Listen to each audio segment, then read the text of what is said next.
Hello everyone, good morning, good afternoon and good evening. आज हम करेंगे एक छोटा सा टॉपिक पर बहुत बहुत important topic, article 12 of the constitution of India.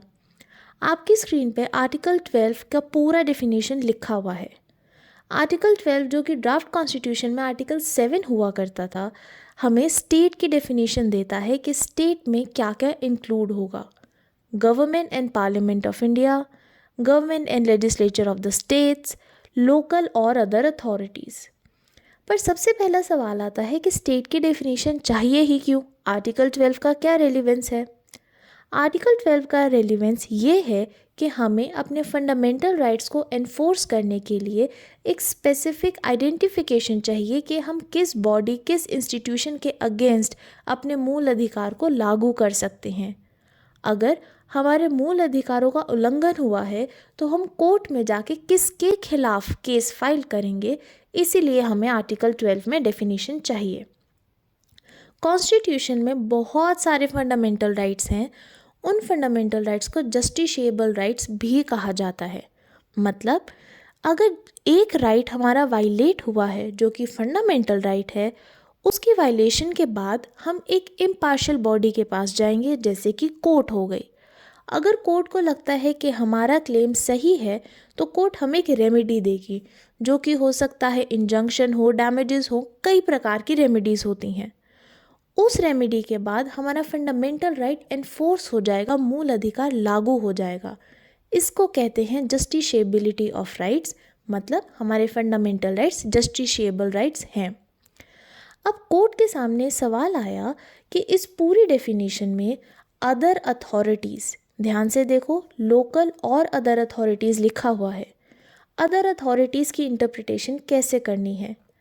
तो पहले तो कोर्ट ने बोला कि अदर अथॉरिटीज़ को अजस्टम जेनरिस के रूल के हिसाब से इंटरप्रेट करो। हमारे कई सारे रूल्स ऑफ इंटरप्रिटेशन हैं, जैसे golden rule, harmonious rule, beneficial construction and many more. अजस्टम जेनरिस रूल ये कहता है the words following a list should belong to the same genus.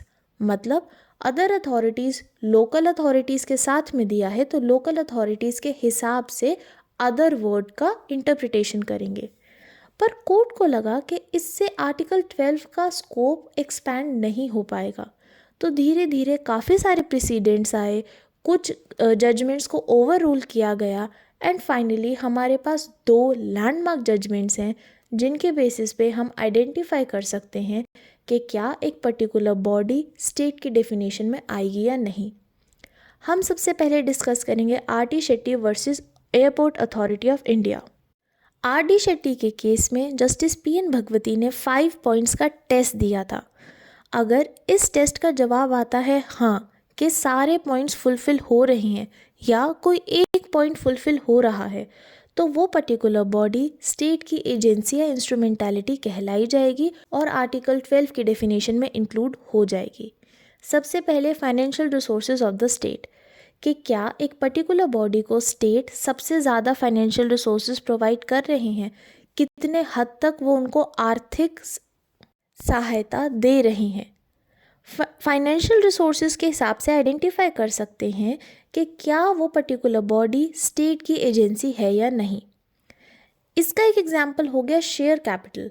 अगर शेयर कैपिटल में बहुत ज़्यादा शेयर, मतलब 90% शेयर, 50% से ज़्यादा शेयर गवर्नमेंट के हाथों में है, तो वो स्टेट की एजेंसी कहलाई जाएगी।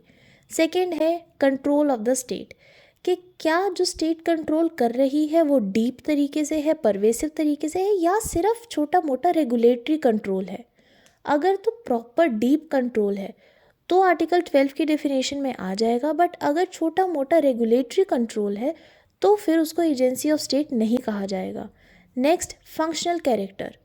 अगर किसी इंस्टीट्यूशन का जो फंक्शंस हैं उनका कैरेक्टर पब्लिक इम्पोर्टेंस से रिलेटेड है, जैसे करप्शन को प्रिवेंट करना। CVC, सेंट्रल विजिलेंस कमीशन, एक बॉडी है जो कि करप्शन को प्रिवेंट करती है, पब्लिक इम्पोर्टेंस के फंक्शन है उसके, इसीलिए वो एजेंसी ऑफ गवर्नमेंट कहलाई जाएगी। Next, department of the government transfer to a corporation. ये तो सिंपल सा पॉइंट है कि कोई गवर्नमेंट की मिनिस्ट्री है या कोई भी इंस्टीट्यूशन इस्टेब्लिश्ड है, उसमें से एक डिपार्टमेंट को अलग करके उसको स्टैट्यूटरी या कॉन्स्टिट्यूशनल बॉडी बना दी तो वो एजेंसी ऑफ स्टेट है। नेक्स्ट, मोनोपोली स्टेटस, कि या तो एक बॉडी के पास पहले से मोनोपोली स्टेटस था, उसको स्टेट ने आइडेंटिफाई करके प्रोटेक्ट कर लिया, या फिर स्टेट ने खुद से एक बॉडी को मोनोपोली स्टेटस कन्फर किया है, दिया है, तो वो पर्टिकुलर बॉडी एजेंसी या इंस्ट्रूमेंटालिटी ऑफ स्टेट कहलाई जाएगी। नेक्स्ट हमारा एक और लैंडमार्क केस है अजय हासिया वर्सेस खालिद मुजीब। इस केस में आर डी शेट्टी के कई सारे प्रिंसिपल्स को दोहराया गया था एंड उसके ऊपर डिटेल डिस्कशन हुआ था। एक हमारा बहुत इंपॉर्टेंट टॉपिक है कि क्या जुडिशरी को आर्टिकल 12 की डेफिनेशन में इंक्लूड किया जाएगा। सवाल है हाँ और ना। हाँ तब जब जुडिशरी नॉन जुडिशियल फंक्शंस कर रही है, जैसे एडमिनिस्ट्रेटिव फंक्शंस हो गए, फॉर एग्जांपल एग्ज़ाम्स कंडक्ट करना, तो वो स्टेट की डेफिनेशन में इंक्लूड होगा। पर जब तक और जिस हद तक जुडिशियल फंक्शंस परफॉर्म कर रही है तो आर्टिकल 12 की डेफिनेशन में नहीं आएगी।